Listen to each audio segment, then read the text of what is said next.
Bueno, ¿qué tal? Buenos días o buenas tardes, según donde se encuentren. Hola, buenos días. ¿Qué tal? Buenos días. Días. Bueno, eh, vamos a dar comienzo a esta tercera reunión del laboratorio, en el que, como les dije de entrada, buscamos conjugar la teoría de los discursos y la de la sexuación.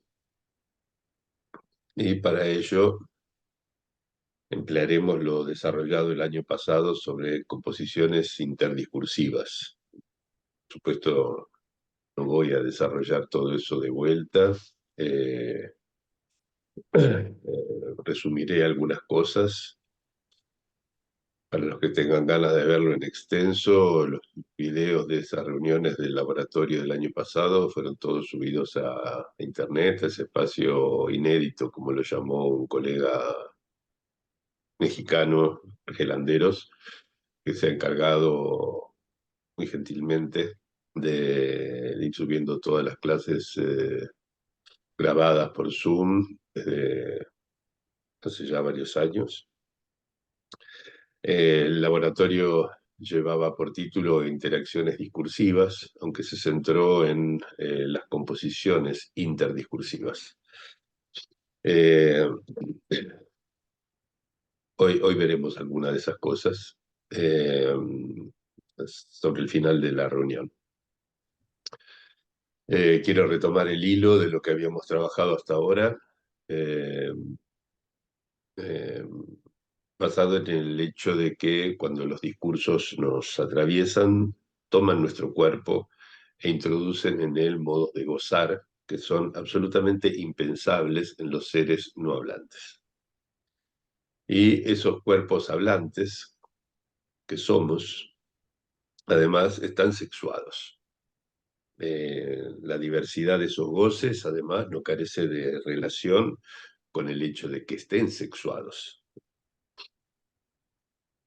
Y por lo tanto, los discursos y la sexuación se refieren a lo que tiene lugar en conjuntos de seres hablantes y sexuados, ¿sí? Pero falta el nexo entre lo que Lacan produce en el seminario 17 y lo que plantea en el seminario 19.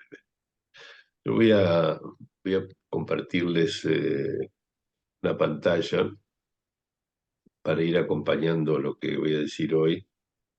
Eh,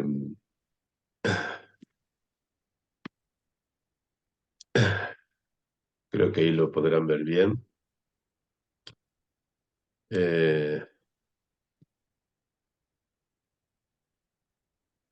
ver si se puede pasar bien así.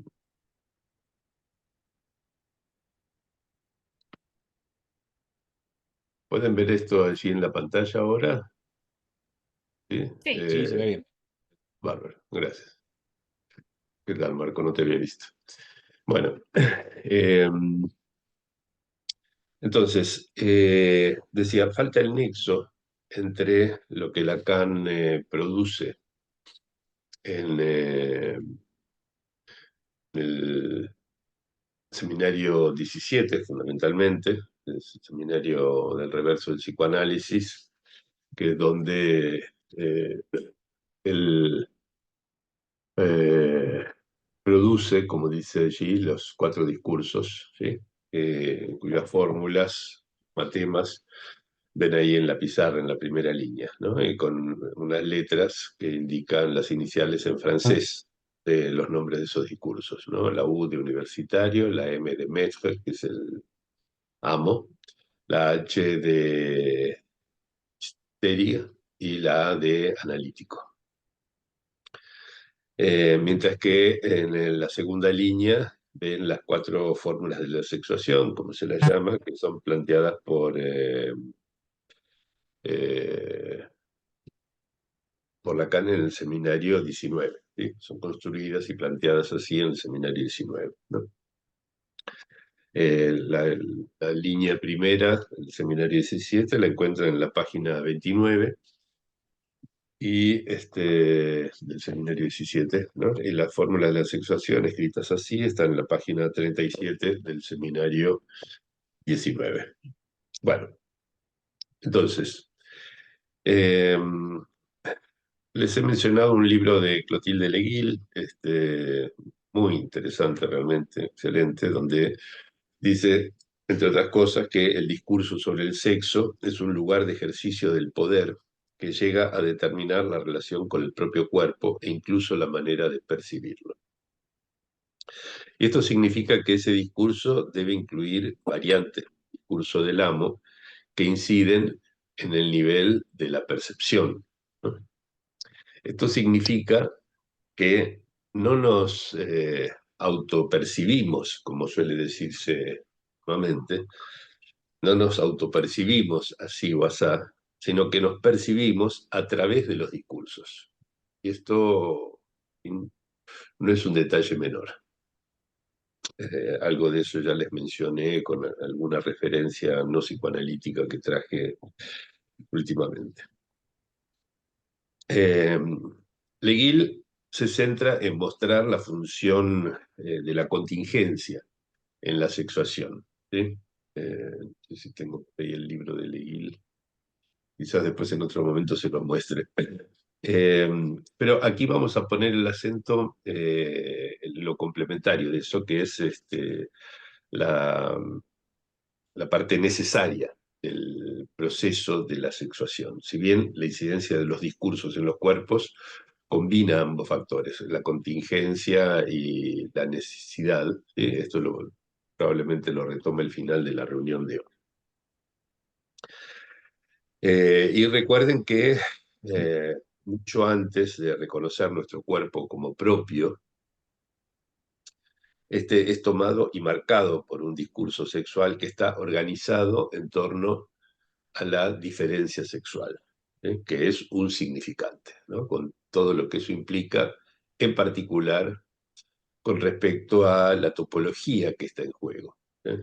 Ya mencioné las primeras reuniones, ¿no? Basándome, por lo demás, en los desarrollos de Lacan, fundamentalmente en las primeras clases del seminario 9, la identificación, por si quieren ir a verlo, a leer. Lamentablemente,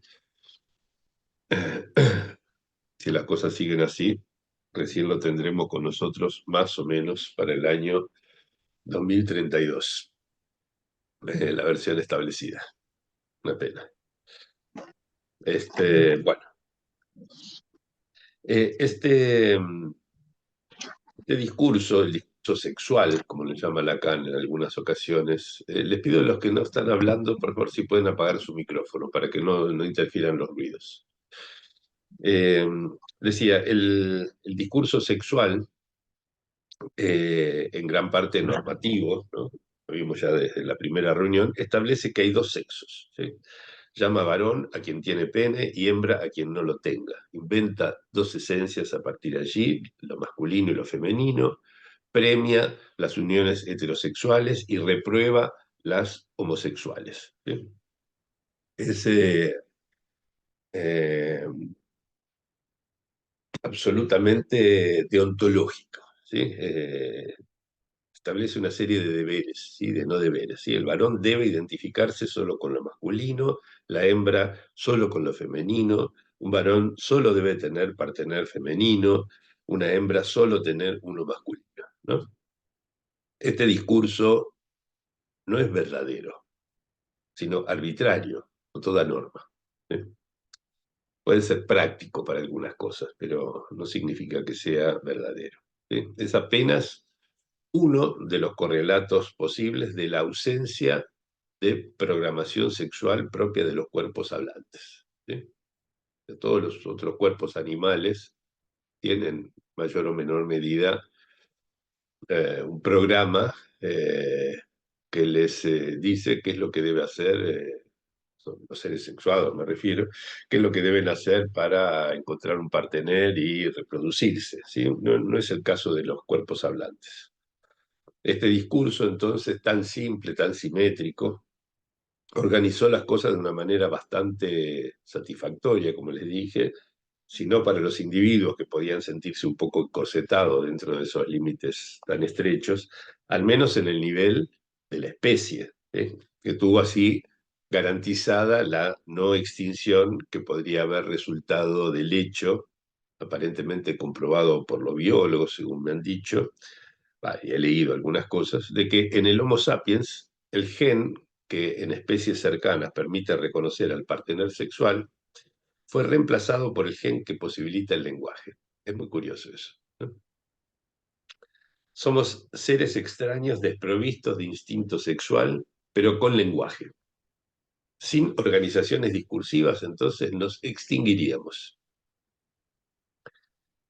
En algún momento recordaba una tira cómica que era muy famosa aquí en la Argentina, no sé si sigue saliendo, que era dibujante llamado Sendra, seudónimo Sendra, que tenía un personaje llamado Yo Matías, y que uno de los personajes secundarios era una tortuga o un tortugo, no sé, que vivía, que tenía un problema con el gen de reconocimiento del partener sexual. Entonces se enamoraba de perros, de botellas, de objetos extraños, etcétera, y tenía, por supuesto, algunos desengaños amorosos. Bueno, así como esa tortuguita nos comportaríamos los cuerpos hablantes, si no fuera porque tenemos discursos que nos organizan, ¿sí? Este, digamos que nada lleva a buscar un partener sexual si la cultura no empuja y dirige, ¿sí? Y orienta, ¿sí? Y ese empuje es discursivo, es decir, que depende de los efectos de la interacción palabrera entre un cuerpo hablante y el conjunto de los cuerpos hablantes actuales y presentes o pretéritos y ausentes, ¿sí? Porque los discursos son redes de palabras, ¿sí? Quienes han sostenido esas palabras en la antigüedad pueden seguir todavía teniendo incidencia en nuestras maneras de hablar, de pensar, de decir, etcétera, ¿sí? Y por lo tanto forman parte de nuestro lazo discursivo, o incluso personas que ya no están con nosotros hace milenios. Esto es importante porque no solemos tener en cuenta esto, ¿no? Y sin embargo, en la clínica cotidiana nos encontramos con que hay ciertos efectos determinantes de la forma en que se siente hombre o mujer, o o trans, o lo que sea, algún sujeto, y lo que ha ocurrido, por ejemplo, varias generaciones atrás, o una secuencia de linaje paterno o materno, o lo que fuere, ¿sí? Eh, entonces, la noción de discurso es una noción muy rica y a la que nos cuesta acostumbrarnos, ¿sí? Sobre eso probablemente tengamos que dar algunas vueltas extra. Bueno, entonces les decía, en las fórmulas de la sexuación, Lacan deja de lado ese discurso normativo, ¿sí? O sea, no supone con esas fórmulas que los cuerpos hablantes se repartan en dos clases, varones y hembras, ¿sí? Porque la diferencia sexual no es un operador binario. Esto es muy importante tenerlo presente en todo lo sucesivo. Para Lacan, igual que para Saussure, por otro lado, el significante es un sistema formal de diferencias, que no son binarias. Cada significante es lo que todos los otros no son, ¿sí? Este es el principio diacrítico del significante, ¿sí? Y la topología de ese significante, que Lacan despliega sobre todo en el seminario 9, como les decía, es tal que cada significante es equivalente a un corte, ¿sí? O sea, el operador diferencial es equivalente a un corte, ese corte engendra una superficie, pero hay distintos tipos de superficies que son engendradas por los distintos tipos de corte que pueden realizarse en un espacio abstracto, por supuesto, no estamos hablando de nuestro espacio tridimensional. Y ciertos cortes engendran superficies topológicamente equivalentes a esferas, por ejemplo, ¿sí? Que tienen un interior y un exterior y por lo tanto cortan el universo en dos clases. ¿sí? Lo que está dentro y lo que está afuera. O en toros, por ejemplo, pueden producir toros esos cortes, ¿sí? Generar toros como superficie, ¿sí? Que también dividen el mundo en dos, hay lo que está dentro de la rosquilla y lo que está fuera, rodeando esa rosquilla, ¿sí?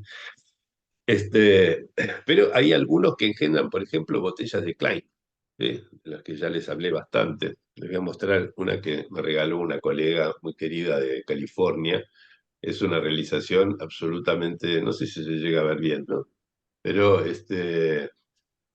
por supuesto es aproximado, digamos, porque la botella de Klein es irrealizable en nuestro espacio de 3 dimensiones, porque este atravesamiento que aparece aquí, donde este pito que atraviesa la superficie, no debería producir ningún atravesamiento. 4 dimensiones se puede producir sin que atraviese.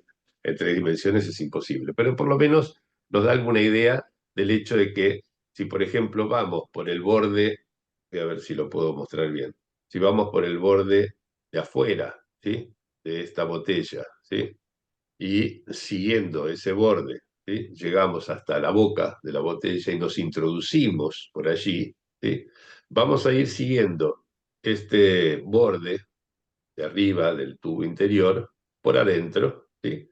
Seguimos por adentro aquí y pasamos al interior de la botella, ¿sí? Seguimos por el lado interior de esta botella, damos la vuelta y al seguir por el lado interior de la botella ya salimos al exterior. O sea que sin atravesar en ningún momento un borde, ¿sí? En esta superficie pasamos del interior al exterior, por más que esto es absolutamente cerrado, ¿sí? O sea, no lo pueden utilizar, por ejemplo, para servir vino porque se le va a volcar, van a hacer un lío divertido.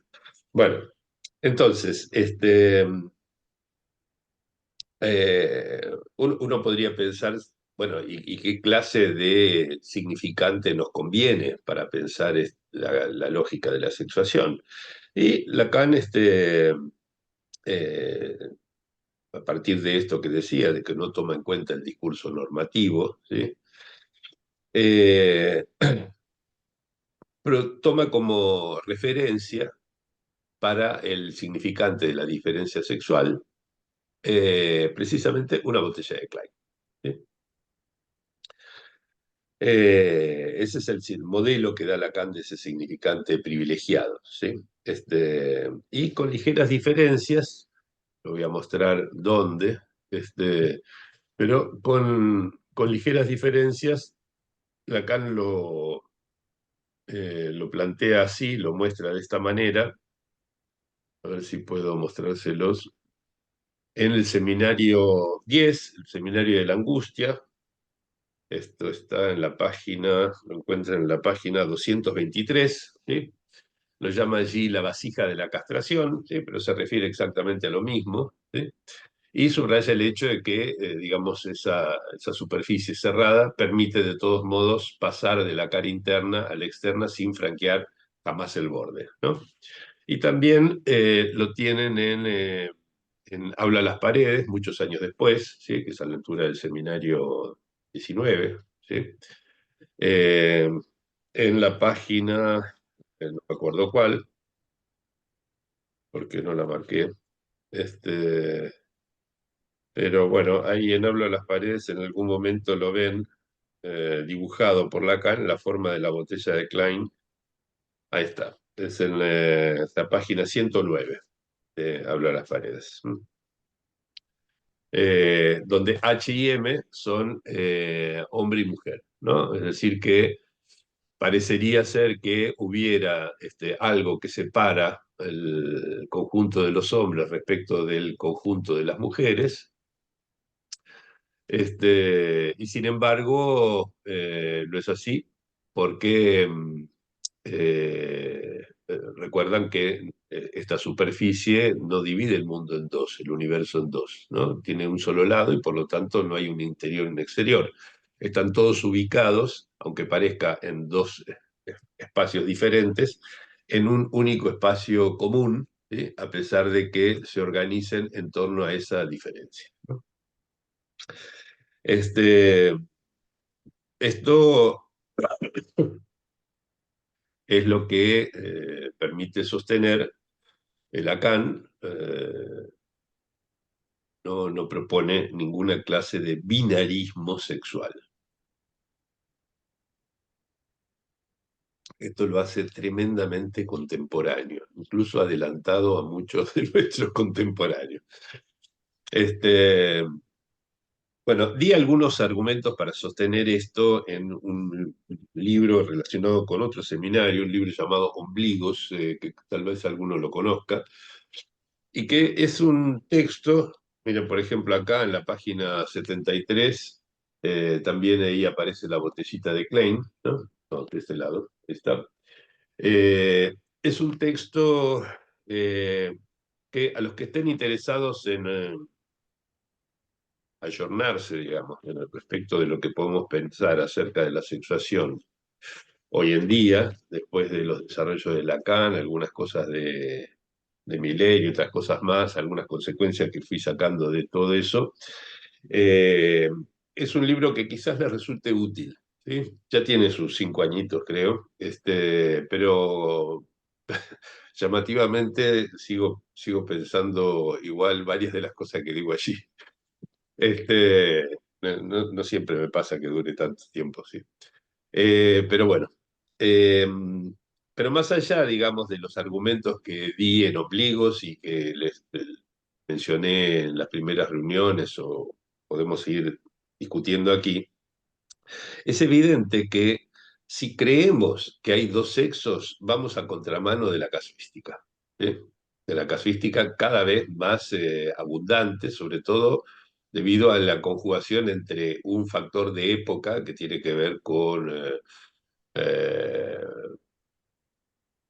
cierto levantamiento de la represión social discursiva sobre formas de goce diferentes a las tradicionales dadas por el discurso simétrico y simple que les había mencionado en la primera reunión, es decir, lo que se conoce como heterosexualidad obligatoria, ¿sí? El régimen de la heterosexualidad obligatoria. Bueno, ahora tenemos nuestros LGBT y más, etcétera, no sé cuántas siglas hay, y que tienen además una buena prensa, organizaciones, digamos, pensadores muy inteligentes, desarrollos filosóficos, una clínica cada vez más abundante, en fin, es decir que ya hablamos de estas cosas sobre la base de una casuística muy abundante. Y la verdad que esta idea de hablar de un binarismo sexual resulta absurda, ¿sí? Absurda. Tenemos que revisarla y con cierta urgencia, con cierto apremio para poder acoger esta clínica novedosa que se nos presenta, que no es novedosa en realidad, sino que se presenta en abundancia ahora y de una manera mucho más frontal que antes. Es decir, tener siempre presente esto de que el significante de la diferencia sexual no reparte a los cuerpos hablantes en dos clases. ¿Sí? Así como la fórmula de la sexuación no tienen un lado masculino y otro femenino. ¿Sí? Que volvería a sugerir la idea de universo repartido en dos clases, ¿no? Estas fórmulas que les mencioné recién, no solamente se refieren a lo que atañe a cada cuerpo, en el tenue nivel, dice Lacan, donde existe como sexuado, sino también y sobre todo a lo que ocurre con colecciones de esos cuerpos.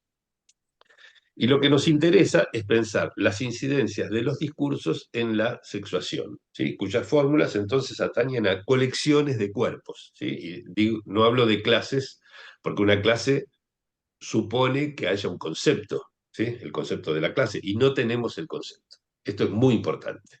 ¿Sí? No tenemos el concepto de lo masculino, no tenemos el concepto de lo femenino. ¿Sí?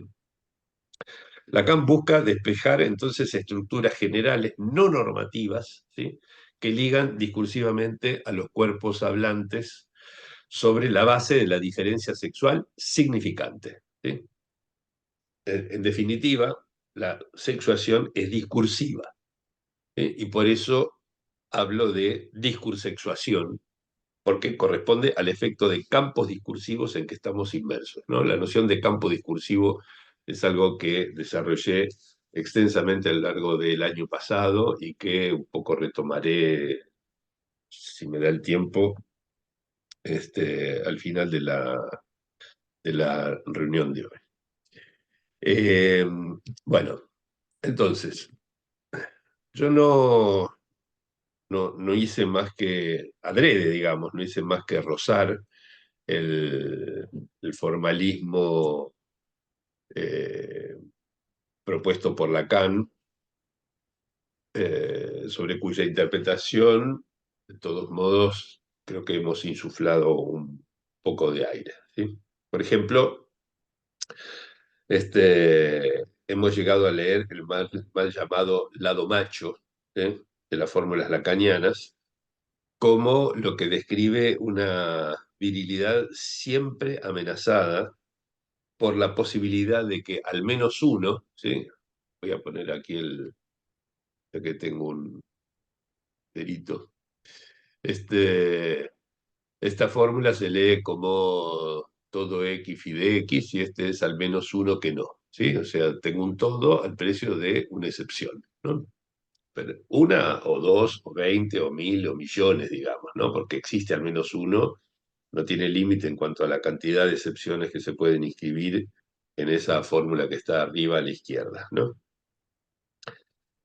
Digo, siempre la virilidad está amenazada por la posibilidad de que al menos uno, que puede ser cualquiera precisamente, sea la excepción a la regla, ¿no? Y es una amenaza que se traduce en segregación, incluso en bullying, ¿sí? Porque es correlativa de una virilidad frágil y que se desdibuja, se desvanece, ¿sí? Y esto es lo que crea la afinidad entre la lógica de esta colección, la colección definida por este par de fórmulas, ¿sí?, y el discurso del amo, porque el discurso del amo tiene precisamente las mismas características, ¿no? De producir, digamos, cerrar totalidades al precio de la segregación, ¿no? Este, algo bien conocido pragmáticamente desde la antigüedad, ¿no? Nada mejor porque para consolidar la unidad de un pueblo que crear un enemigo interno o externo que sea segregado, ¿no? Pueden ser los bárbaros del otro lado de la frontera del mundo griego, o pueden ser los judíos del gueto en la Alemania nazi. Es exactamente lo mismo. La cuestión es producir un elemento segregado, ¿sí?, que consolida la unión de todos. Por lo tanto, ya tenemos preparado, por así decirlo, un punto de enlace entre la llamada sexuación masculina, con todos los peros que le podemos poner desde ya a esa denominación, y el discurso del amo, ¿no? O sea que sobre eso tendremos que producir algo adicional a lo que ya se conoce y lo que Lacan mismo propuso, pero él mismo notó esta correlación. Pero bueno, aquí tenemos que ver cómo se enlazan entre sí ese discurso del amo en alguna de sus formas, que por lo menos tres, y, y estas fórmulas del todo y la lógica del todo y la excepción. En el planteo de Lacan, las dos formas de lazo, ¿sí?, dadas por la lógica de la sexuación, la que están de un lado y del otro en ese tetrápodo de fórmulas que les mostré recién, pueden atrapar cualquier cuerpo hablante, ¿sí? Y nada impide que coexistan esas formas de lazo, ¿sí? Es algo que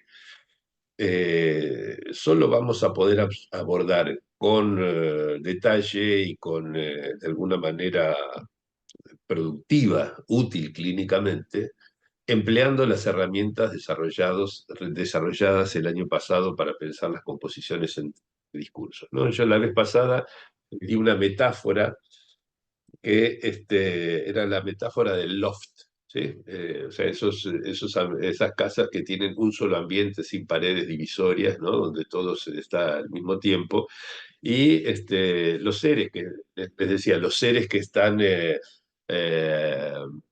sometidos a la lógica del todo con la excepción, ¿sí?, que son lo que corresponde a las dos fórmulas del lado izquierdo el cuadrángulo de la fórmula de sexuación, no están separados de los seres que están regidos por la otra lógica, la que está en las dos fórmulas de la derecha, ¿sí? O sea, la lógica del todo con excepción o la lógica del no todo, como se la llama, ¿sí? Esos seres no están repartidos en el mundo, ¿sí? Pero además no están repartidos en términos de clase, no en términos espaciales, ¿no? Y esto significa que los campos discursivos que atañen a la colección regida por la lógica del todo y la excepción pueden coexistir con el campo discursivo propio de la lógica correspondiente al no todo. ¿Sí? Eh, y esto significa que, además de no existir una repartición sexual, ¿no? Es decir, de este lado tenemos los hombres, de este otro las mujeres, y con dos configuraciones estancas, ¿no? Divisiones estancas sin fronteras difusas, etcétera. Es imposible entonces extraer de esas formas lógicas, alguna identificación sexual segura. ¿Sí? O sea, decir estoy plenamente inserto en la lógica del todo y la excepción, o plenamente inserto en la lógica del no todo, porque precisamente los campos discursivos tienen un alcance potencialmente infinito, no solamente en cuanto a la cantidad de cuerpos hablantes que toman, sino incluso en el tiempo, como les decía, ¿no? Se pueden remontar a épocas pretéritas, en fin, no hay frontera ni espacial ni temporal que los limite. ¿Sí? Y los planteos de Miquel Misé en el libro que les mencioné, acá lo tengo a mano para mostrárselo, a la conquista del cuerpo equivocado, ¿sí? Libro que recomiendo fuertemente, no sé si se consigue aquí, en España se consigue porque es impreso en España, pero quizás se consigue, creo que se consigue en PDF, o se puede bajar de algún lado. Pero lo recomiendo mucho. Me parece que alguien en ese chat que está asociado al, eh, ¿cómo se llama? Vieron que cuando se inscriben en el seminario para el Zoom, yo envío una dirección de WhatsApp para estar en un grupo donde se intercambian cosas. Creo que en ese grupo alguien había puesto un PDF de este libro, así que se podía leer de allí. Lo recomiendo realmente. Y para ir terminando el repaso, eh, les comento, les había dicho que la segregación de la mujer, ¿sí? Lo que Freud llamaba el rechazo de lo femenino, ¿sí? eh, podía incluso pensarse como el soporte del para todo X de los machos, es decir, que la colección de las mujeres, ¿sí? Con su lógica del no todo, ¿sí? Podía ser el modo en que se consolidara el todos del lado masculino, ¿sí? Al precio de una excepción que, como les decía, esa excepción puede ser múltiple y puede estar dada, por ejemplo, por el conjunto de quienes están sometidos a la lógica del no todo. Y les dije, bueno, que quizás con esto que propongo, explorar, hallemos algo distinto de la inexistencia del significante de la mujer o de la diferencia sexual, qué sé yo, en el inconsciente, ¿no? Que eran las maneras freudiana y lacaniana de plantear eh, fundamento para el rechazo de lo femenino, ¿no? La ventaja de esta manera de leerlo es que se enfoca en los modos discursivos de hacer lazo, ¿sí? Y esto es importante porque los modos discursivos de hacer lazo son la dimensión propia del síntoma de cada uno, ¿sí? O sea, el síntoma es un modo discursivo de hacer lazo, ¿sí? Que toca a los cuerpos hablantes y que Lacan exploró en mucho detalle, por ejemplo, bajo la forma del partener sintomático en los últimos años de su enseñanza. Muy, muy desarrollado esto por Miller. En definitiva, como les decía, los lugares definidos por estas fórmulas de la sexuación no son disjuntos, no están separados por una frontera simbólica que implica repartición, ¿sí? Los cuerpos hablantes no se sitúan allí como en los sectores de una casa de dos ambientes, sino en el ambiente único de un loft, ¿sí? Que no tiene ni fronteras ni separación. Y esto entonces nos devuelve al problema de la composición entre discursos, o sea, el discurso que sostiene la lógica del todo y la excepción y el discurso que sostiene la lógica del no todo, ¿sí? Además, este problema nos sitúa en un interesante debate, uno de los más interesantes para mi gusto, entre Lacan y Miller, ¿sí? Son autores distintos, o sea, dialogan muchas veces, se complementan, pero en otras ocasiones hay discusión entre ambos, hay debates, ¿sí? Hay muchos de estos debates. Y Flavia Valicenti la vez pasada eh, destacó uno de ellos, ¿sí? Con muchísima claridad, nos trajo las referencias, ¿sí? Mostró que Miller dice, por ejemplo, acá, lo tengo a mano, en este librito que salió traducido al castellano hace poco, La solución trans, dice, hay dos sexos, y por supuesto se apoya para eso en algunas cosas que dice Lacan, cosas en las que parecen confundirse, de hecho, diferencia sexual y diferencia entre los sexos, pero lo que mostró Flavia con mucha precisión la vez pasada es que hay otros momentos en que Lacan reconoce que no sabemos qué son el hombre y la mujer, ¿sí? Lo dice así textualmente, no sabemos qué son el hombre y la mujer, ¿sí? Y además que esa bipolaridad de valores no se sostiene bien en lo tocante al sexo, precisamente, ¿sí? Por eso es que les propuse, parafraseando un poco a Freud, explorar algunas consecuencias psíquicas de la diferencia sexual discursiva, ¿sí? No anatómica, sino discursiva, ¿sí? Eh, Porque cuando Lacan habla de diferencia sexual real, ¿sí? No hay que pensar en la biología, ¿sí? No hay que pensar en el cuerpo como organismo, ¿sí? Sino en la forma lógica, ¿sí? Porque al fin y al cabo la definición más consistente de lo real que Lacan dio es la de lo real como un imposible lógico, ¿sí? Y esa forma lógica se inscribe, por lo tanto, en discursos, ¿sí? Es lo que, además, me parece más lúcido del libro de Misé, Miquel Misé, ¿sí? Que pone el foco en los discursos que calan en el imaginario trans, ¿no? Y piensen que el imaginario, como dice Lacan, es lo tocante al cuerpo, ¿sí?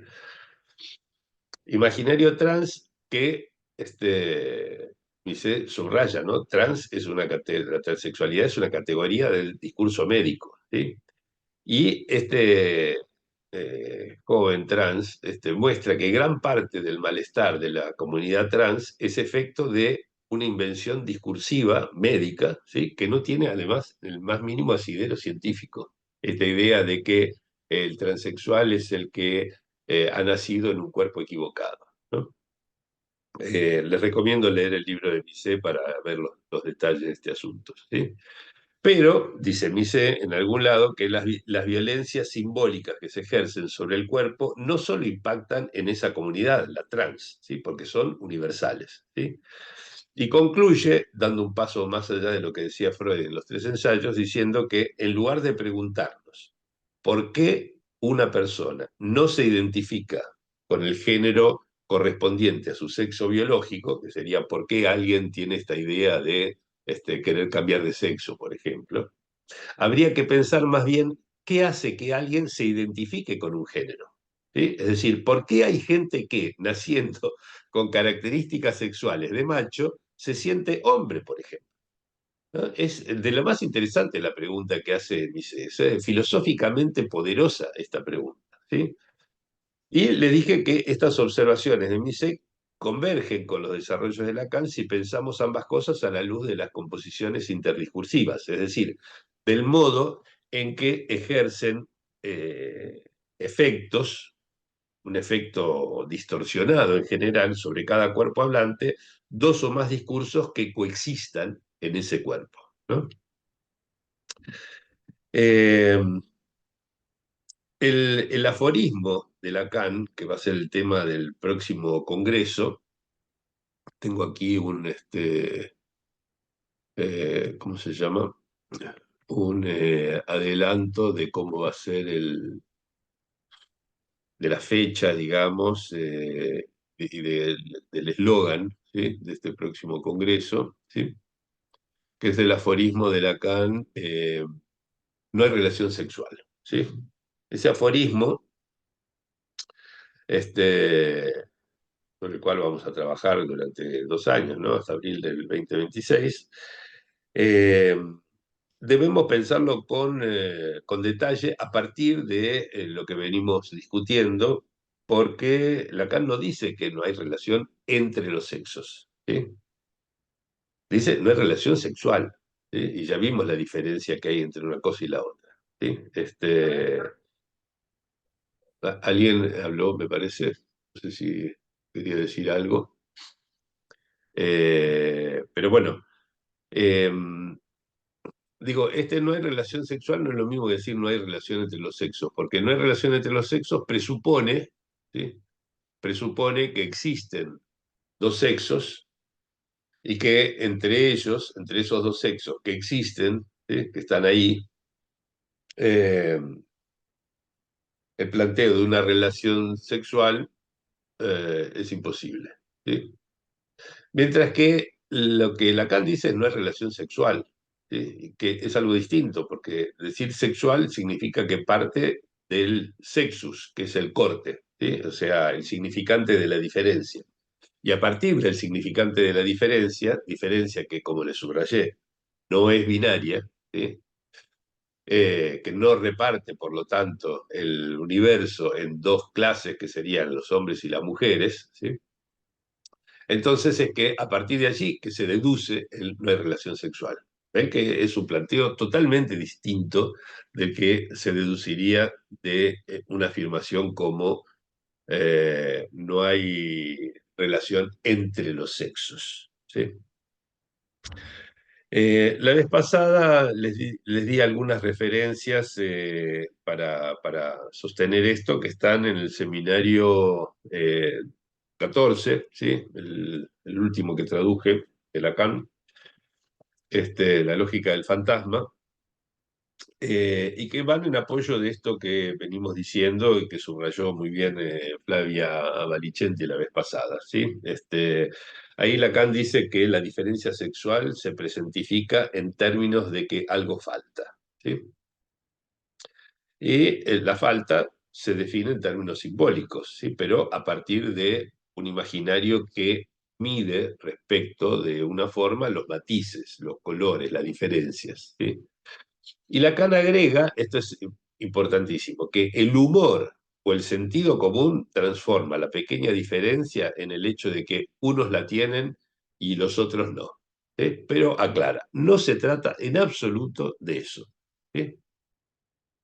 Si partiéramos de esto, creeríamos que existen una esencia de lo masculino y otra de lo femenino, pero Lacan señala que es imposible dar un sentido analítico a esos términos y que lo que define al hombre y la mujer es borroso, flu, ¿sí? A lo sumo, cabe decir, dice, que son dos términos opuestos, ¿sí? Dos términos opuestos, opuestos ¿por qué? Por una diferencia significante, ¿sí? Pero lo que es cada uno está por completo excluido del fundamento en la palabra de lo que atañe a la unión. Textualmente dice Lacan, ¿sí? No tienen esos términos un correlato seguro, ¿sí? Y no están involucrados, agrega, ¿sí?, en el acto sexual como entidades naturales, sino como sujetos, ¿sí? Y recuerden que las X que están en las fórmulas de la sexuación, esas X que aparecen afectadas por el operador phi mayúscula o afectadas por los cuantores existencial o universal, esas X son sujetos. Lacan lo dice explícitamente de entrada en su seminario 19 cuando empieza a construir esas fórmulas, ¿sí? Y por lo tanto, esto implica que están incluidos en discursos, como cualquier sujeto, ¿sí? Particularmente porque no decimos que el sujeto es la persona, el individuo, somos lacanianos. El sujeto es lo que es representado por un significante amo para otro significante, ¿sí? Otro significante que en principio es todo lo que este primer significante no son, ¿sí? Bueno, Entonces, teniendo en cuenta esta cuestión de que los sujetos sexuados están incluidos en discursos, particularmente en el discurso del amo, por supuesto, porque esa es la definición del sujeto que da Lacan desde el Seminario 9, ¿no?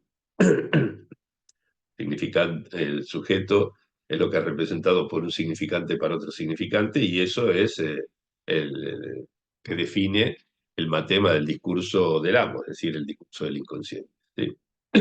Teniendo en cuenta esto, les decía, hoy les voy a presentar lo que pueda, ¿sí? Los 45 minutos que nos quedan, un mínimo resumen de algunos desarrollos efectuados en el laboratorio del año pasado, y que seguí desarrollando durante verano, reformulando, corrigiendo, porque las cosas siempre pasan, y que mandé a publicar ya hace algún tiempito en España, bajo el título probable, que aquí les muestro, ahí van a tener una pequeña primicia si les gustan, bajo el título probable de Discursos que atrapan cuerpos, y con el subtítulo del lazo social a la composición interdiscursiva, ¿no? Bueno, lo de discursos que atrapan cuerpos está tomado a la inversa de algo que Miller, el nombre que Miller le da a una de las partes del seminario 19, de la fórmula de sexuación, que es los cuerpos atrapados en los discursos. Está tomado también de una frase de, ¿cómo se llama? De Lacan, en ese seminario. Eh, algo de esto aparece, de este pequeño desarrollo, digamos, hecho sobre las composiciones entre discursos, aparece ya anunciado en las últimas páginas, el último apartado, si mal no recuerdo, de un libro que publiqué el año pasado bajo el título de El sinsentido del síntoma, que se presentó en Brasil el lunes de la semana pasada. Ya se ha presentado en unos cuantos lugares y se va a presentar en Buenos Aires, para los que estén aquí, mañana a las 7 de la tarde en la EOL. Así que están todos invitados, va a ser solamente presencial, pero es probable que se filme o se grabe, qué sé yo, y algo de eso se pueda compartir. Bueno, este, allí al final de ese libro, El sinsentido del síntoma, tomaba el ejemplo del olvido del nombre Signorelli de Freud, de la psicopatología de la vida cotidiana, para mostrar microscópicamente, por así decirlo, cómo se produce una composición entre discursos en un cuerpo hablante, que era el cuerpo hablante de Freud, ¿no? Bueno, entonces, ¿qué significa esta idea de una composición interdiscursiva? ¿Sí? Para pensar las composiciones interdiscursivas, tuvimos que hacer paso de formalización que se basó en llevar todo lo lejos posible una analogía entre los campos que estudia la ciencia, particularmente la física, en la que me formé de jovencito, eh, y los campos discursivos de los que hablamos hoy en día, una noción que por razones que no les voy a resumir aquí, es preferible varios aspectos a la noción de lazo social, introducida por, eh, ¿cómo se llama?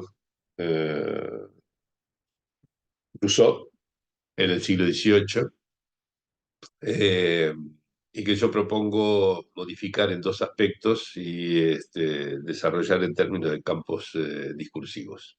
Bueno, ¿cuál es la idea? La idea es que los campos, por ejemplo, gravitatorio, electromagnético, etcétera, esos que estudia ciencia de la naturaleza, la física en particular, tienen efectos sobre los cuerpos no hablantes, ¿sí? Las masas, los planetas, las partículas, los átomos, lo que sea, ¿sí? Tienen ciertos efectos que han sido estudiados, por supuesto, científicamente y siguen siendo estudiados, sobre lo cual se conoce ya bastante.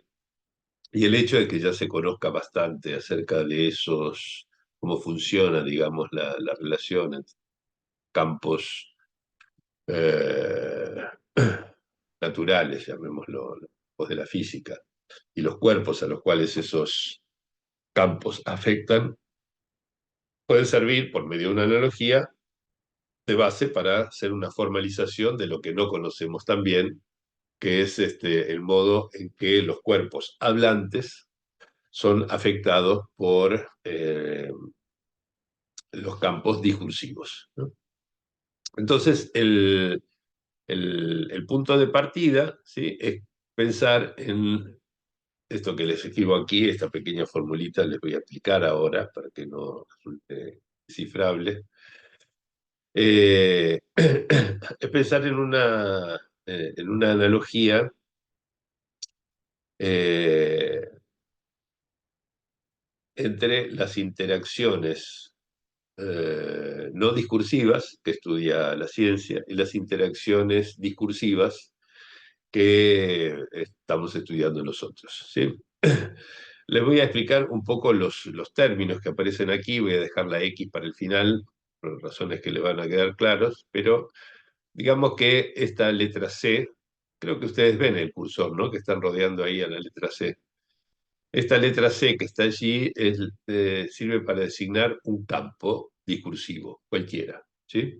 Por ejemplo, el campo discursivo creado por el discurso universitario, o por el discurso histérico, o por el discurso capitalista, o por el discurso científico, o etcétera, ¿sí?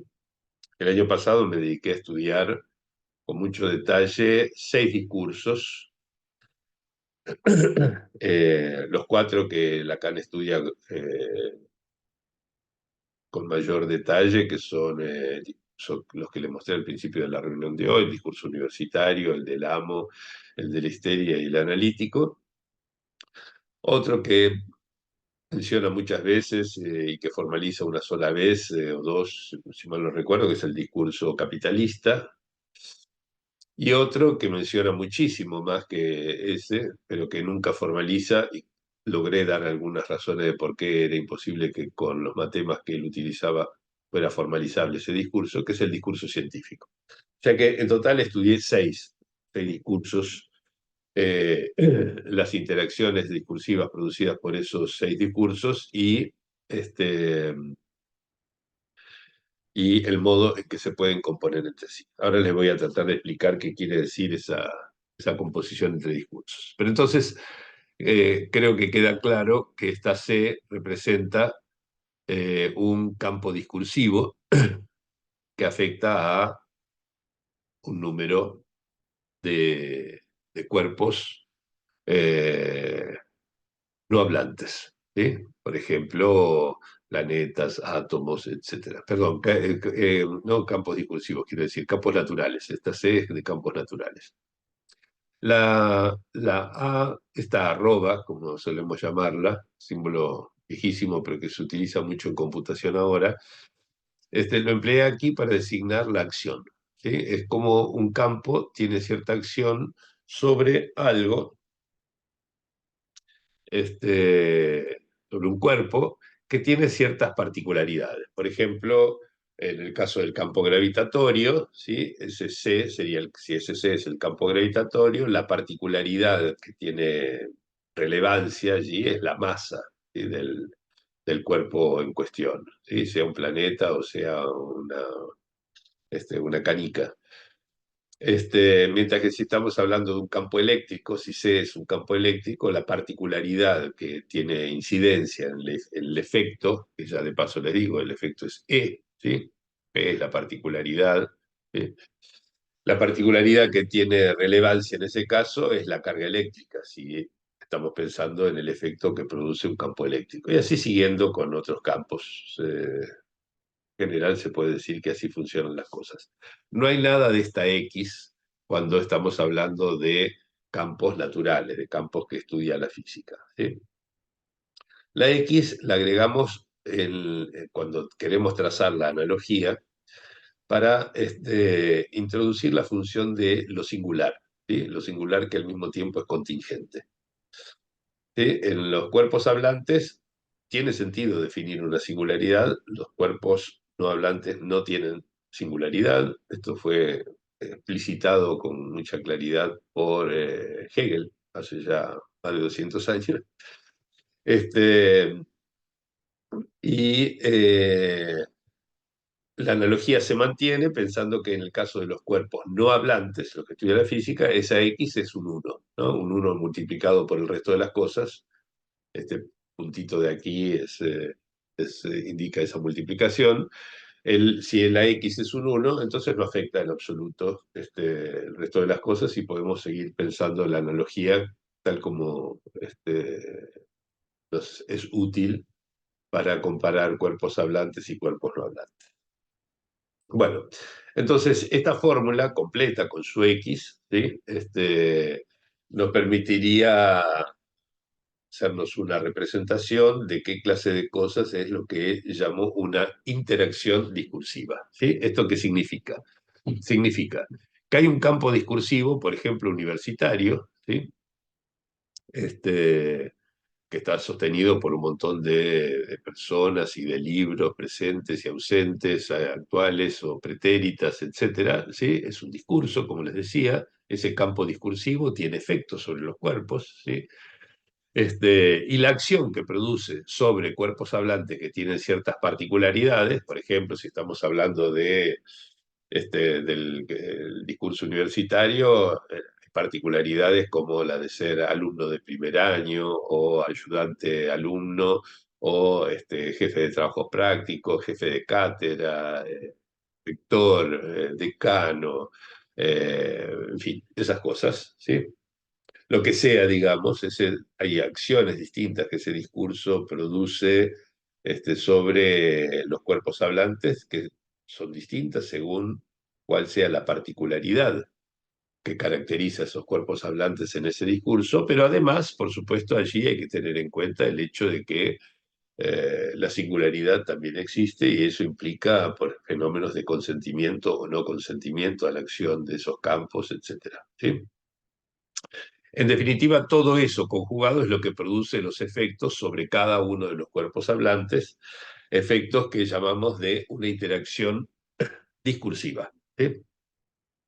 Pero esto no sería demasiado interesante si no fuera este, porque nos permite pensar algo que en Lacan, si bien Lacan no lo desconocía, ¿sí? Lacan no desarrolló en absoluto, que es la posibilidad de que dos o más cuerpos estén tomados, uno, dos o más cuerpos estén tomados por dos discursos al mismo tiempo, o tres o cuatro o lo que sea, ¿sí? Lacan siempre pensó en el efecto que tenía un solo discurso sobre conjuntos de cuerpos hablantes, ¿sí? Pero no qué ocurría cuando estos cuerpos hablantes estaban tomados al mismo tiempo por varios discursos que coexistían en ellos, ¿sí? Y para eso, ustedes me disculparán que pongo cosas que son parecen un poco abstractas, pero voy a tratar de comentarles esto para que se hagan una imagen de qué es lo que guía mi pensamiento en este asunto y que pudimos ver que tenía carácter bastante fecundo a veces durante las reuniones del año pasado. Miren estas dos flechitas aquí que están nombradas como E1 y E2, o sea, efecto 1 y efecto 2. Efectos por supuesto, estamos hablando efectos de campos, ¿sí? Hasta aquí podrían ser campos no discursivos como los de la física o campos discursivos como los que nos interesan a nosotros, ¿sí? En el caso de los campos no discursivos, los que estudia la ciencia, ¿sí? Cuando sobre un mismo cuerpo, que lo imaginamos aquí en el punto se apoya en los vectores, el punto de partida de esas flechitas que representan los vectores de acción. En ese cuerpo actúan dos fuerzas distintas, ¿sí? Los efectos, ¿sí?, que produciría una de esas fuerzas, uno de esos campos, mejor dicho, uno de esos campos, cuando actuara solamente sobre el cuerpo, o bien el otro campo, el efecto que produciría si actuara él solo sobre un cuerpo. Bueno, se vio que el efecto conjugado de la coexistencia de ambos campos que producen efectos sobre un mismo cuerpo no es exactamente la suma de los dos efectos, sino lo que se llama una composición vectorial, ¿sí?, que cuyo resultado o resultante se puede obtener gráficamente armando un paralelogramo, está dibujado aquí, con esos dos vectorcitos, y trazando la diagonal que va del comienzo de los común de los otros al punto opuesto, ¿no? Esa E de aquí sería el efecto conjugado de los efectos que separadamente moverían a ese cuerpo en esta dirección o en esta dirección. O sea, el efecto 1 y el efecto 2, ¿sí?, dan como resultado un efecto E, ¿sí? Y cada uno de esos efectos, por supuesto, se podría haber calculado mediante esta fórmula que les di, ¿no? En el caso de campos discursivos, ¿sí?, es el campo 1 actuando sobre un cuerpo hablante que tiene unas particularidades que resumo en P y una singularidad que resumo en X, sería este efecto 1. Y el efecto 2 sería el que produce el campo 2 actuando sobre un cuerpo hablante, el mismo cuerpo hablante que tiene particularidades P y singularidad X, ¿no? Con lo cual se ve que el efecto, ¿sí?, suma de estos dos, es el resultado de la composición entre ambos campos actuando sobre ese cuerpo hablante que tiene particularidades P y singularidad X, ¿no?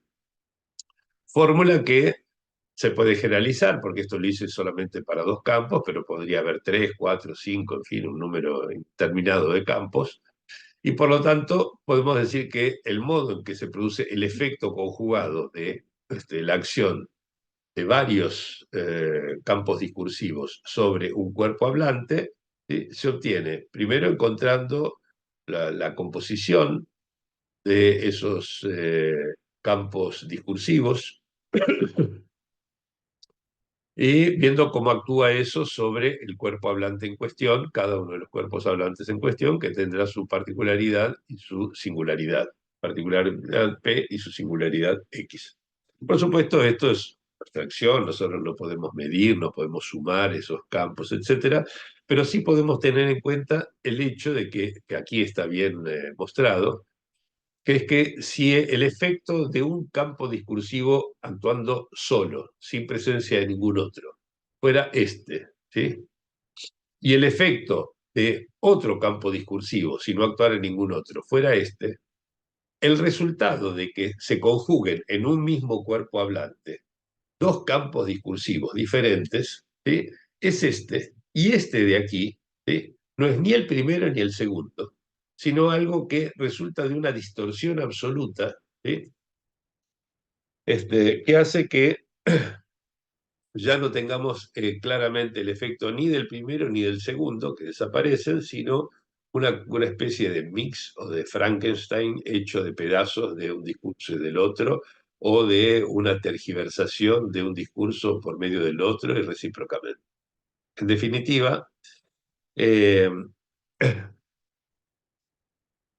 lo que tenemos es que la noción de composiciones discursivas, ¿sí?, es lo que nos permite estudiar la manera en que la presencia de más de un discurso sobre un cuerpo hablante, o sobre un conjunto de cuerpos hablantes también, produce distorsiones en los discursos en cuestión, los discursos que se conjugan en esos cuerpos hablantes, ¿no? Y lo último que quiero mencionarles de este repaso, después lo podremos retomar en otras reuniones, ¿sí?, es que esta analogía y la formalización que pudimos extraer de esta analogía resultó ser tan fecunda que, entre otras cosas, nos permitió, por ejemplo, construir una especie de ordenamiento temporal de los 6 discursos que estudiábamos, ¿sí? M es el discurso del amo, Hetze, ¿sí? El más antiguo, ¿sí? Luego a la aparición del discurso universitario, siglo XI-XII por ahí, ¿sí? Luego la aparición del discurso histérico, que pudimos detectar sus orígenes a partir de el fenómeno de la persecución y quema de brujas, ¿sí? Luego viene el discurso capitalista, casi contemporáneo del histérico, ¿sí? Luego el discurso científico, que arranca alrededor del año 1600, ¿sí? La S de scientifique en francés. Y finalmente el discurso analítico, que es el que inaugura Freud alrededor de 1900 años. Este, ese ordenamiento temporal, ¿sí? Eh, es una de las primeras maneras de mostrar que los discursos no solamente se sustituyen unos a otros, cosa que Lacan estudió con mucho detalle, ¿no? El cuarto de vuelta que permite pasar de uno a otro, ¿sí? Y reemplazar un discurso por otro, ¿sí? Digamos, que deje de haber un discurso y pase a ver el siguiente, sino que esto muestra que los discursos se crean, y una vez que se crean pueden coexistir con los anteriores, no desaparecen, ¿sí? O sea, el más antiguo es el discurso del amo. Cuando aparece el discurso universitario, coexiste con el discurso del amo. Y luego aparece el histérico, que coexiste con los dos anteriores, y así siguiente, ¿sí? Y esto implica que, en principio, los cuerpos hablantes este, pueden estar tomados y recibir efectos de por lo menos 6 discursos, ¿sí? Porque todos estos discursos coexisten, ¿sí? Y toman nuestro cuerpo de diversas maneras. Bien, además de eso, pudimos ordenar, no solo temporalmente, te dije recién, el surgimiento de los 6 discursos que estudiamos el año pasado, sino organizarlos en términos de su estabilidad, ¿no? Y adrede, siguiendo la analogía, hice una comparación con la forma en que se grafica en ciencias, particularmente en física nuclear, que fue mi especialidad, es de los espectros de energía de los sistemas complejos, ¿no? Es decir, cuando tenemos muchos cuerpos sometidos a la acción de algún campo o de varios campos, hay configuraciones de esos cuerpos que son más estables que otras. Por supuesto, el que requiera menor energía para mantenerse es el más estable de todos y cuanto más esfuerzo haya que hacer para sostenerlo, más inestable resulta ser, ¿no? Y esto en la analogía nos permite ordenar también como discurso más estable de todos, por supuesto, el discurso del amo. Si no hacemos nada, cualquier organización social rápidamente se organiza en términos de una forma de discurso del amo. Luego, con un poco más de inestabilidad, el discurso capitalista, pero muy próximo al del amo. Luego el universitario, ¿sí? Y luego con mucha distancia entre estos, porque estas tres, el del amo, el de capitalista y el universitario, en definitiva son tres organizaciones discursivas jerárquicas, digamos. Se puede establecer un vector de jerarquía y relaciones de poder, ¿sí? De poder semblante en el caso del amo, de poder económico en el caso capitalista, de poder del saber, por esa alianza del saber y el poder que caracteriza el discurso universitario, ¿no? Entonces, al ser discurso del amo, tienen una potencia y una estabilidad enormes, son brillantes, digamos. Los otros tres discursos que estudiamos, no tanto, ¿sí? El científico es el más estable de esos tres, el histérico le sigue y el más nuevo es el más frágil de todos, el analítico, que es el único que no tiene ninguna pretensión de dominio sobre nada. Las argumentaciones las encontrarán en detalle en esos videos del laboratorio del año pasado, titulado Interacciones Discursivas. o bien en el libro que espero que salga dentro de unos meses, publicado en España y que se distribuye aquí también y en México, bajo el título de Discursos que atrapan cuerpos. Pero por ahora lo que menciono es que tenemos que tener presente la diversa estabilidad de los distintos discursos, en particular para ver qué es lo que ocurre, por ejemplo, con el discurso definido por la lógica del todo y la excepción y el discurso definido por la lógica del no todo, ¿no? Ver cómo se ubican esos discursos, por ejemplo, en relación con este esquema, ¿no? Y solamente le voy a dar un aperitivo, digamos, como para que le tomen cierto gusto a este asunto. Ya les mencioné el hecho de que eh, el, hay una afinidad estructural entre el discurso del todo y la excepción y el discurso del amo, ¿sí? Que es este que aquí aparece, el más estable de todos, ¿no? El inferior. Eh, y como el discurso del eh, todo y la excepción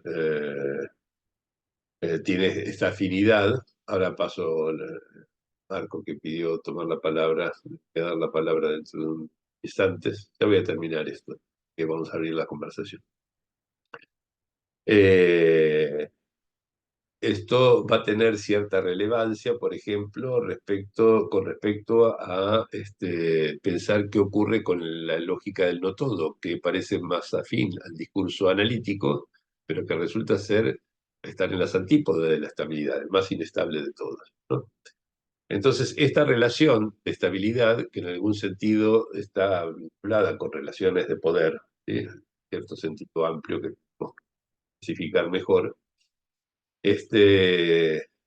daría una manera de entender el modo en que se conjugan y al mismo tiempo se distinguen e interactúan diferentemente en cada cuerpo hablante los discursos sostenidos por la lógica del todo y la excepción y los sostenidos por la lógica del...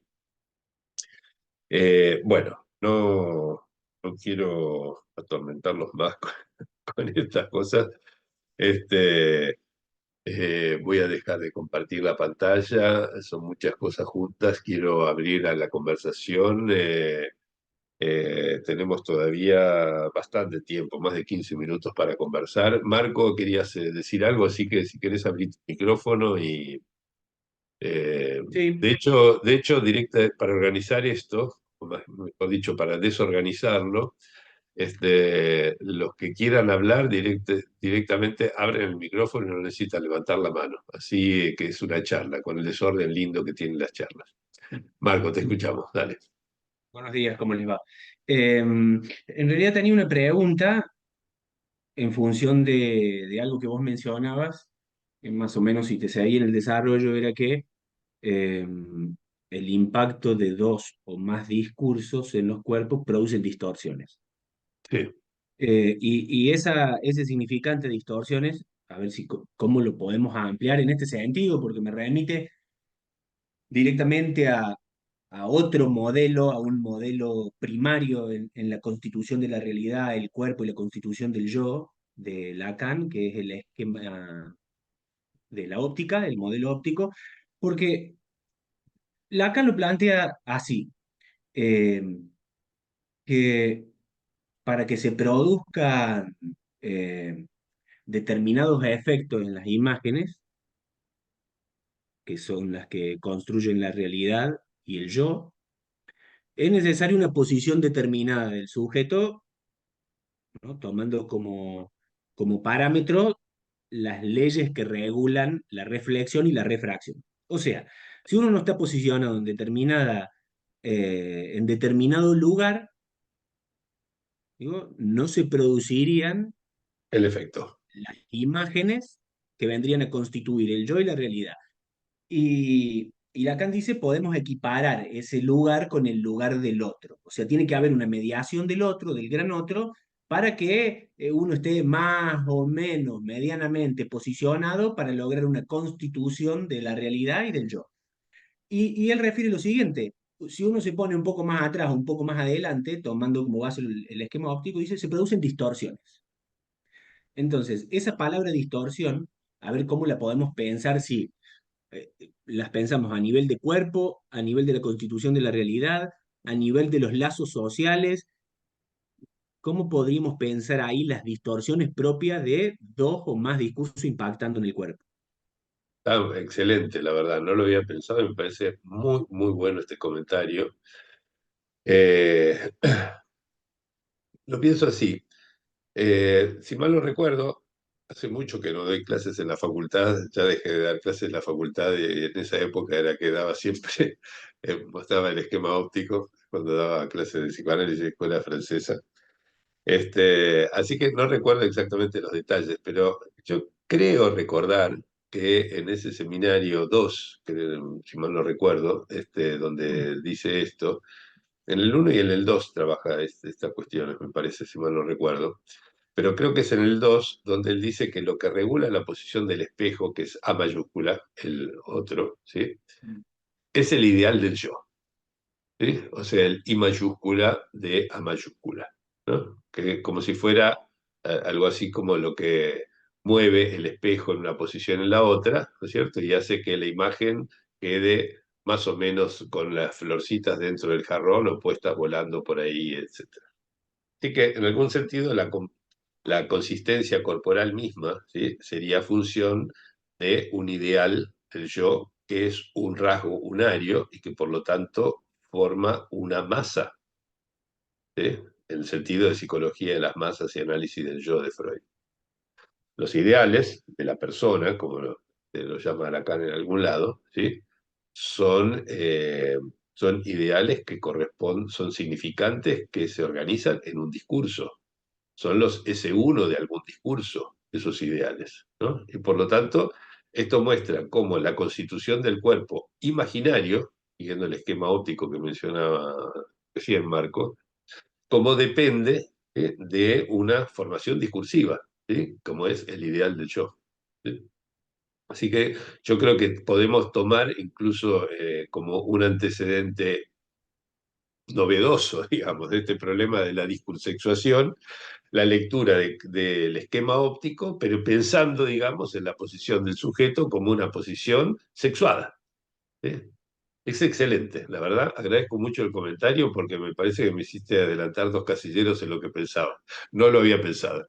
Muy bueno, realmente. No sé si, digamos, lo pensabas en ese sentido, pero agrego una cosa sobre la distorsión, que no dije nada hasta ahora. Eso, Esto con respecto a lo que sería la interacción discursiva en sí, no la composición entre discursos, ¿sí? Lo que me parece que el esquema óptico no puede considerar, ¿sí? Es qué es lo que ocurre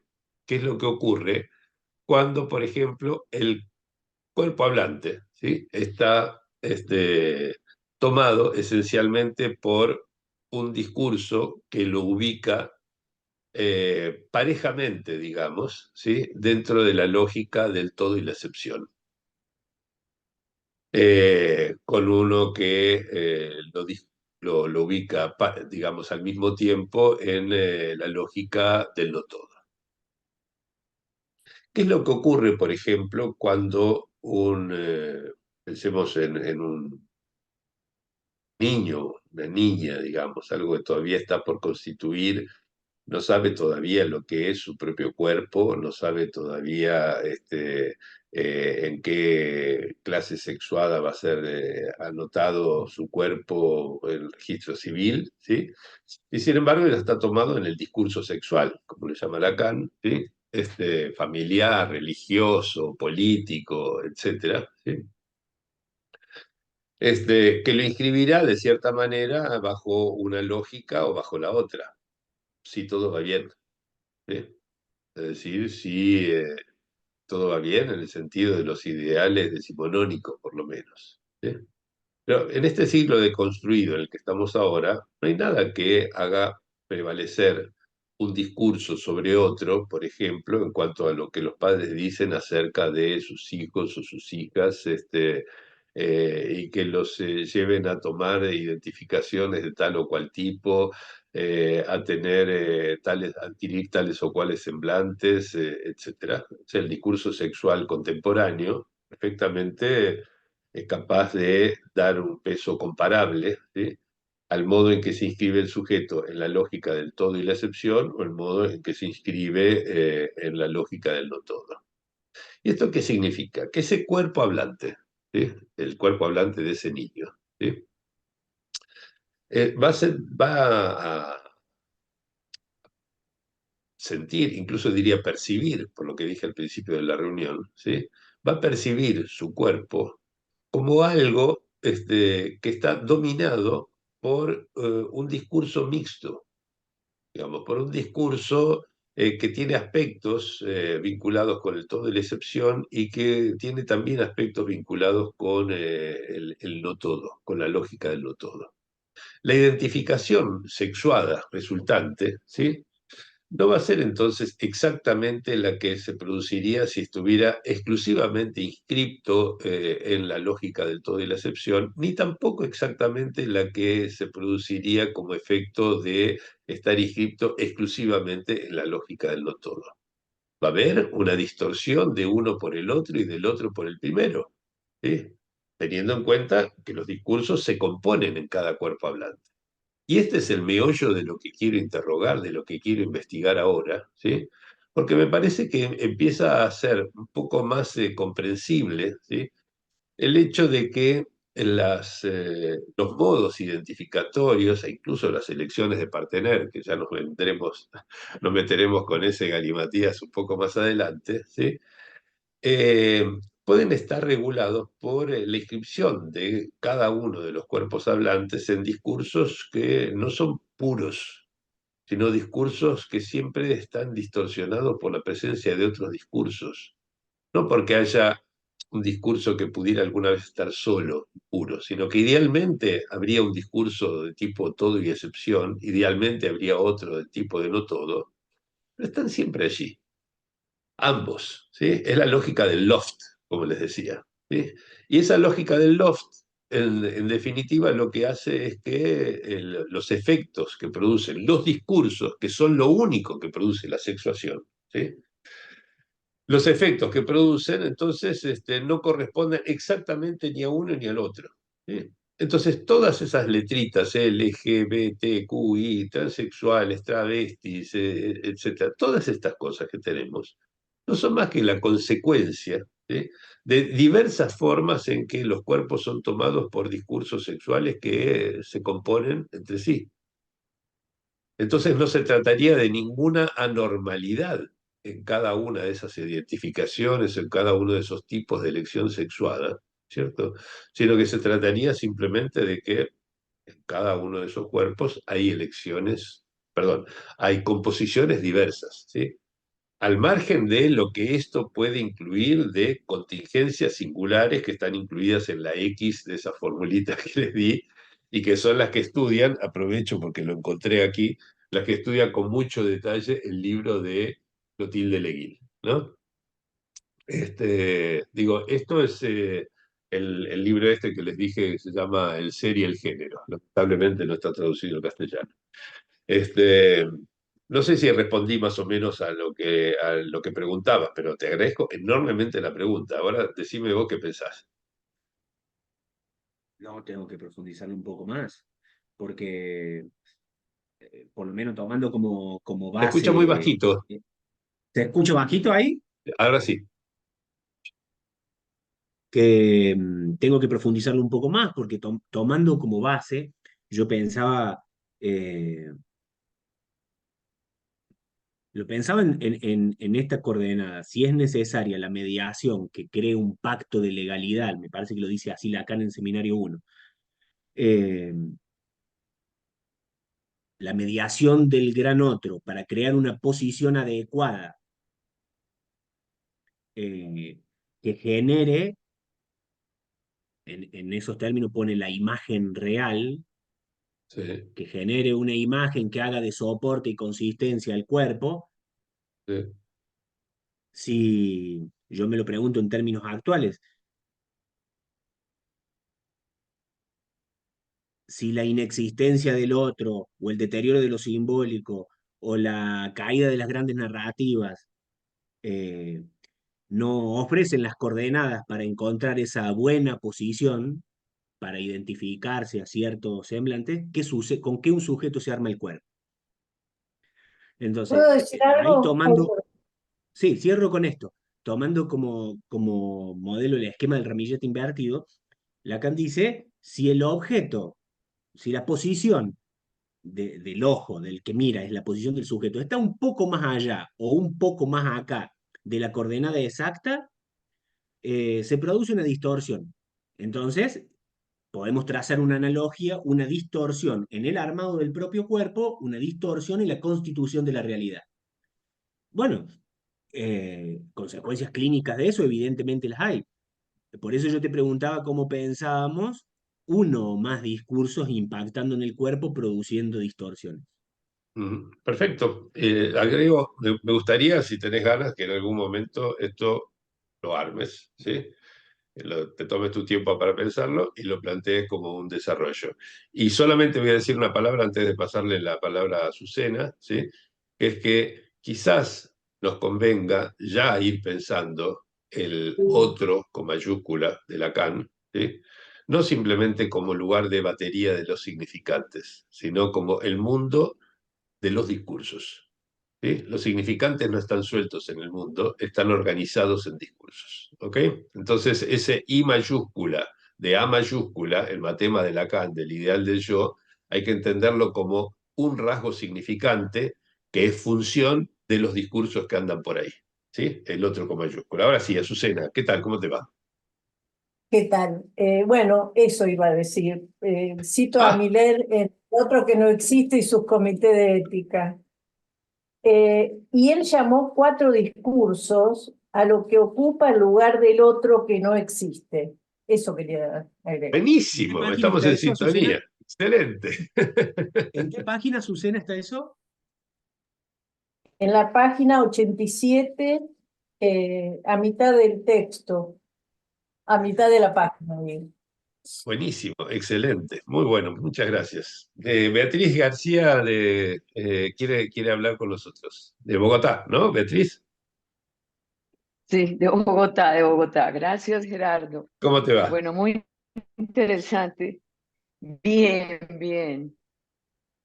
Quería hacer una pregunta, tal vez siguiendo lo que traía Marco, con el tema de lo óptico, pero aquí más como trayendo a Miller, pues siguiendo un poco a Lacan en el seminario 11. Si el encuadre, que es desde donde se mira lo que se recorta, también podría apuntar a encontrar esto otro, que no sé qué fijeza tienen esos discursos en cada uno, o si pueden ser más variables. Bueno, eso. Pero no entendí No bien la sé si fui pregunta, clara. Beatriz, no la entendí bien, por favor, una Si vuelta el más. encuadre, si el encuadre desde donde se mira, cuando Miller habla en la imagen reina de los operadores, el espejo como operador, el velo como operador, y habla del encuadre también como operador, como desde donde yo miro, puedo Ajá, encontrar un objeto que me haga cambiar, es decir, trae el ejemplo, bueno, está el ejemplo en el seminario 11 de los embajadores de Holbein, por ejemplo, sí. donde se encuentra una deformación, donde se encuentra otra cosa. Entonces, como quería pensar por ahí, pensando si esta incidencia de los discursos, es decir, si es algo estructural realmente o si es algo que es más móvil, si es, Está bien. Yo pienso, por lo que estuvimos trabajando en el año pasado, saliendo del ámbito de la sexuación por un momento, ¿sí? Pero para pensar en las composiciones entre discursos, ¿sí? Que esas composiciones son absolutamente dinámicas y cambiantes con el tiempo, ¿sí? Porque, por ejemplo, habíamos estado trabajando extensamente el magnífico libro de Laura Sokolowski sobre Freud y los berlineses, ¿sí? Que estudia el Instituto de Berlín entre el año no sé cuánto la ascensión del nazismo, eh, y se veía cómo una cantidad de discursos se iban agregando y componiendo con otros y produciendo mayores distorsiones, etcétera, hasta que prácticamente no quedó nada de discurso analítico en ese pobre instituto, ¿sí? Este, y por supuesto, después uno podría pensar las cosas mirando hacia atrás y ver cómo se podría producir una separación entre las incidencias de los discursos y tratar de purificar, por así decirlo, la prevalencia de alguno de los discursos sobre todos los otros que pueden estar en competencia con ellos. Entonces, pienso yo que lo mismo puede ocurrir con respecto a las incidencias de los discursos sexuales. ¿Sí? Es decir, que también pueden tener incidencias cambiantes a lo largo del tiempo y dar lugar a composiciones diversas, dinámicas, digamos, en cada uno de los cuerpos hablantes que afectan. Supongo que te referías a eso, si no te entendí mal, Beatriz. Ok. Nos queda... Ah, no, ya no nos queda mucho tiempo. Bueno, ya estamos en la hora. Si les quedó alguna pregunta pendiente, lo que podemos hacer es que tomen nota de ello y la plantean al principio de la próxima reunión. Solamente quiero invitarlos a que vengan en la próxima, que va a ser dentro de 14 días, el 23 de mayo, y decirles que esta reunión me parece que es claramente la demostración de por qué esto no es un seminario, sino un laboratorio, ¿sí? Donde nos estamos arremangando entre todos para producir algo nuevo y no un lugar donde yo vengo a contarles algo que sé a ustedes que supuestamente no saben del asunto. Es realmente, hoy lo sentí como en la esencia del laboratorio mismo, gracias a los aportes de ustedes. Bueno, nos vemos, muchas gracias y hasta dentro de 2 semanitas. Chao, hasta luego, muchas gracias.